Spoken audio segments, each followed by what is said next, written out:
आज हम करने लगे हैं class 11 Punjab text book board का चैप्टर 2 का न्यूमेरिकल प्रॉब्लम 2.10।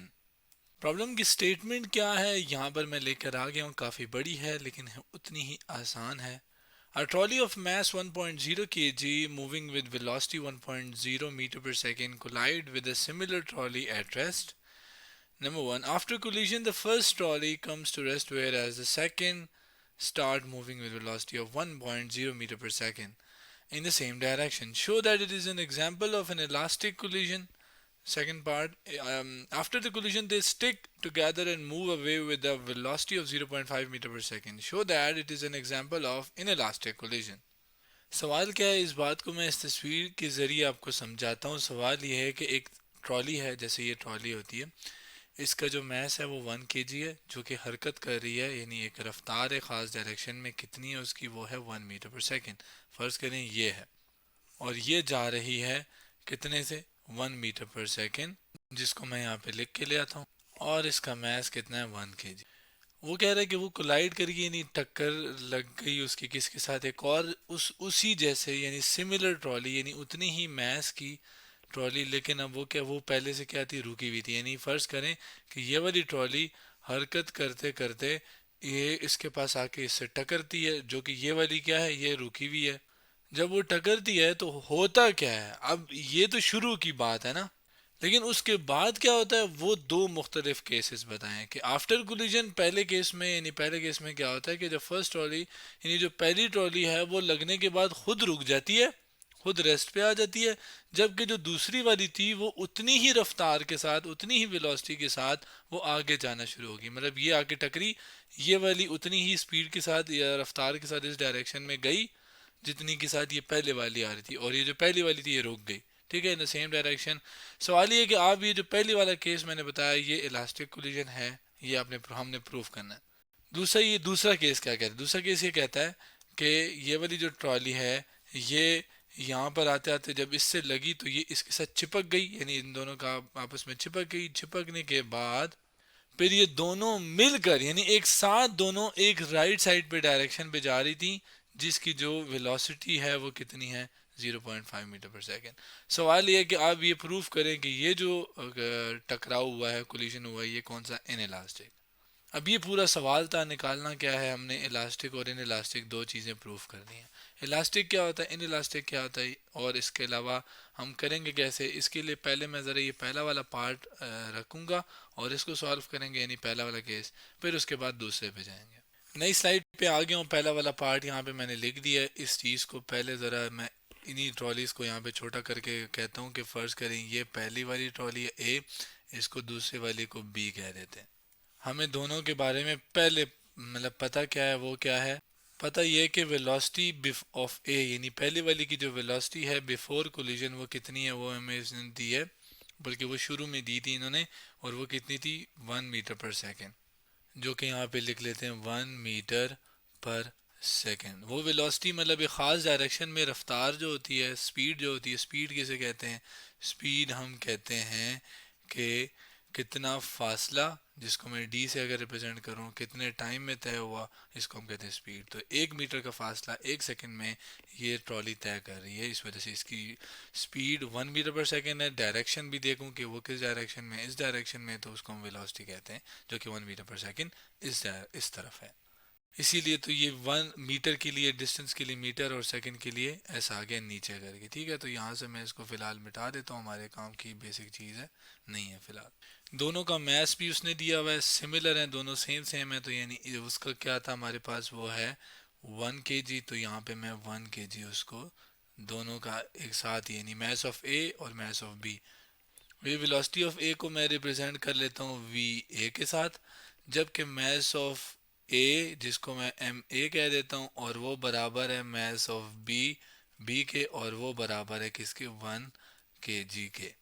अगली बात जो कि हमें इससे उससे पता है, वो है ये है कि जो पहली ट्रॉली है ए वाली, उसकी अगर मैं वेलोसिटी आफ्टर कोलिजन देखूँ, यानी टकराव के बाद, जिसको मैं रिप्रेजेंट किससे करूँगा, वी ए, लेकिन उसके ऊपर डैश लगा दूंगा। डैश का मतलब आफ्टर कोलिजन, और वो किसके बराबर है, चूंकि वो रुक गई है, इफ फर्स्ट वाली कम टू रेस्ट, यानी देखें वो रुक गई है, यानी उसकी जो रफ्तार है वो है ही नहीं, ज़ीरो है। अब टकराव के बाद जो बी है उसकी, वो तो पहले रुका हुआ था तो उसको भी मैंने, वैसे मुझे लिखना चाहिए था कि बिफोर कोलिजन उसकी वेलोसिटी क्या है, लेकिन आफ्टर कोलिजन उसकी वही है जो इसकी है। तो ये 1 मीटर पर सेकेंड मैं यहाँ पर डाल देता हूँ, जो कि इस बी की आफ्टर कोलिजन है। इसके लिए मैं इस किसी चीज़ को दोबारा से यहाँ पे बनाता हूँ और इसको अब हटा लेते हैं, क्योंकि अब ये तो हरकत नहीं कर रही, ये हरकत कर रही है। ये है 1 मीटर पर सेकेंड, जबकि ये बिफोर है, तो ये उस वक्त 1 मीटर पर सेकेंड था और इसकी वेलोसिटी ज़ीरो थी, अब इसकी ज़ीरो होगी। जबकि इसकी अब कितनी होगी आफ्टर कोलिजन, वो वी डैश है और वो ज़ीरो है। जबकि ये वी ए है जो कि, सॉरी, वी बी जो कि बिफोर है और वो कितनी है, ज़ीरो इसकी। लास्ट में ही मैं इसी चीज़ को लिख भी देता हूँ, क्या यहाँ पे करके लिख लेते हैं ताकि फिर हम आगे कर सकें। Velocity of B before collision, जिसको हम वी बी से रिप्रेजेंट करेंगे, और वो कितनी है, ज़ीरो, यहाँ पे लिखी वी बी है। अभी सारी इन्फॉर्मेशन इकट्ठी कर ली, अब सवाल आता है कि हमने सॉल्व करना है इसको और इलास्टिक कोलिजन प्रूव करना है। इलास्टिक कोलिजन क्या, किसे कहते हैं? ऐसी कोलिजन, ऐसा टकराव जिसके शुरू में, यानी टकराव होने से पहले जो मोमेंटम है और टकराव होने के बाद जो मोमेंटम है वो सेम रहे, और उसकी काइनेटिक एनर्जी भी बिफोर टकराव, यानी टकराव होने से पहले और टकराव होने के बाद, वो दोनों सेम रहे। मोमेंटम हम किसे कहते हैं? जब भी कोई मैस, जैसे इसका कोई ना कोई मैस है, ये हरकत करेगा, तो जब भी कोई मैस हरकत करता है उसके पास मोमेंटम होता है। काइनेटिक एनर्जी, हरकत करने की वजह से जो एनर्जी, उसे हम कहते हैं काइनेटिक एनर्जी।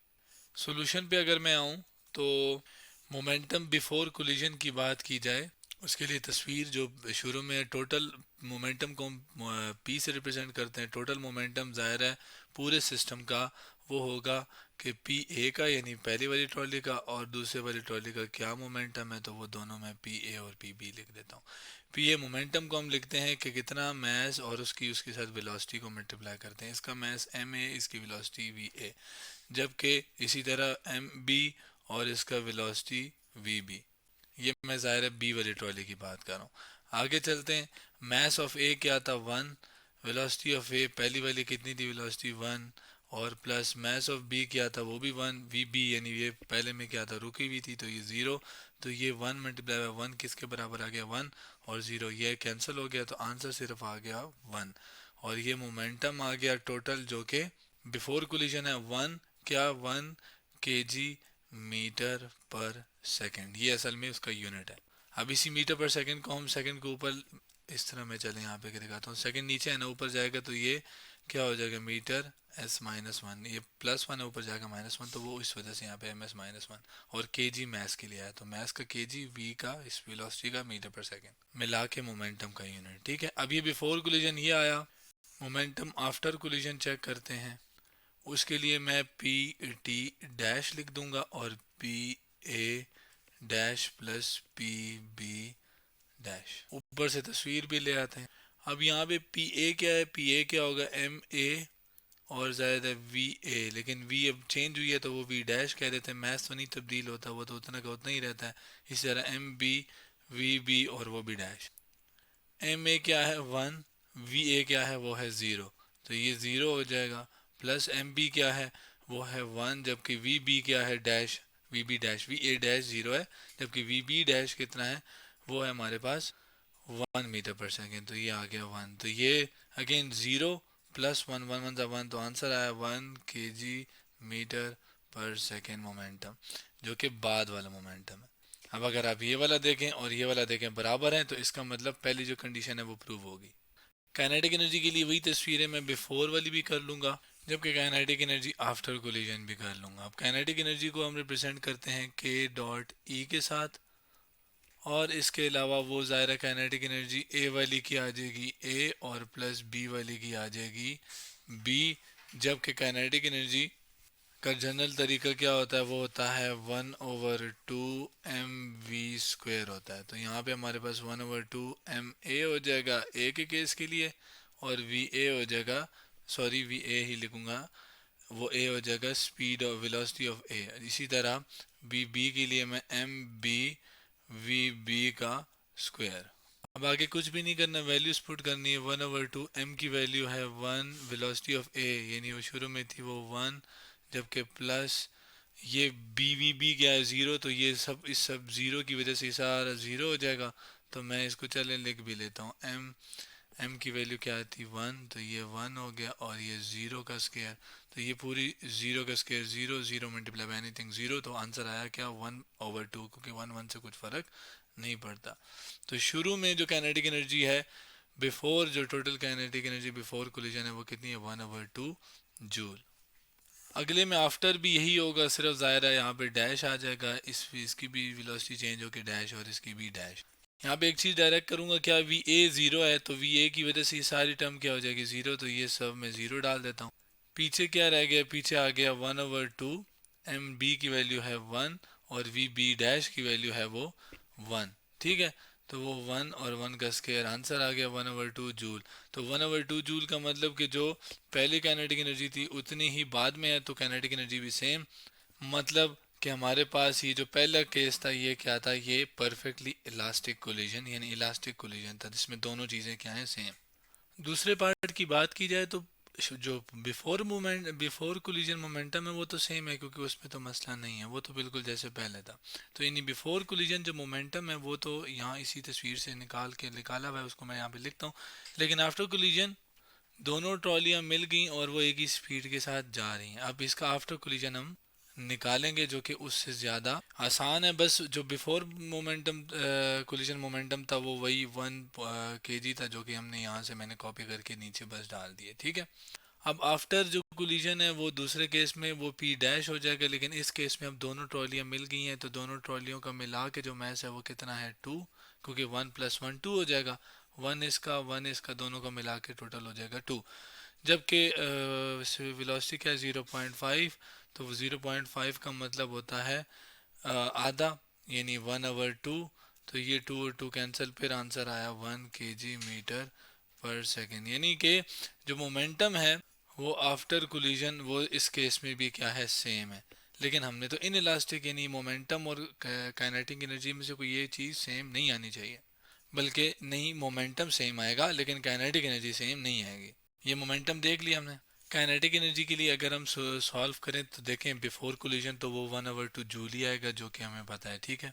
आफ्टर कोलिजन अब ये दोनों जब मिल गए हैं, ये इसको मैं पहले ये डैश लिख देता हूँ, ये दोनों मिल गए हैं, तो अब इनका इकट्ठा अगर मैं मैस निकालूँ, इकट्ठा एक किस्म का एक ही चीज़ है समझे, तो वो है 2 kg इनका मैस है, जबकि आपके पास जो स्पीड थी वो 0, इस वेलोसिटी 0.5 का स्क्वायर, तो ये आपके पास 2 और 2 कैंसिल, 0.5 का स्क्वायर अगर हम निकालें 0.25, यानी अब जो आफ्टर कोलिजन है काइनेटिक एनर्जी वो क्या आई, वो 0.25 जूल आ गई।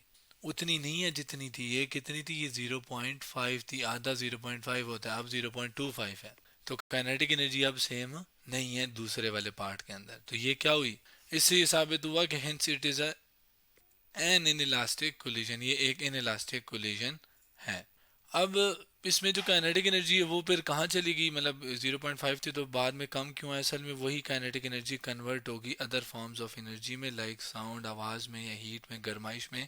असल में जो आम जिंदगी में हम चीज़ें देखते हैं, ज़ाहिर है दो ट्रॉली टकराएंगी तो आवाज़ तो पैदा होगी, और रगड़ की वजह से हीट भी पैदा होगी, गर्माइश। ये रियल लाइफ वाली मिसालें हैं, यानी रियल लाइफ कोलिजन जो हमारी ज़िंदगी में होती हैं, जिसे रियल कोलिजन हम कह सकते हैं। जबकि वो जो इलास्टिक होती हैं जो कि हमने पढ़ी, जिसमें आपके पास क्या है कि काइनेटिक एनर्जी भी सेम है और मोमेंटम भी सेम, वो आपके पास एक आइडियल सिचुएशन होती है जिसमें कोई अदर किसी और फॉर्म में कन्वर्जन नहीं होती। तो आज हमने क्या किया, आज हमने किया class 11 Punjab text book board के चैप्टर 2 का न्यूमेरिकल प्रॉब्लम 2.10।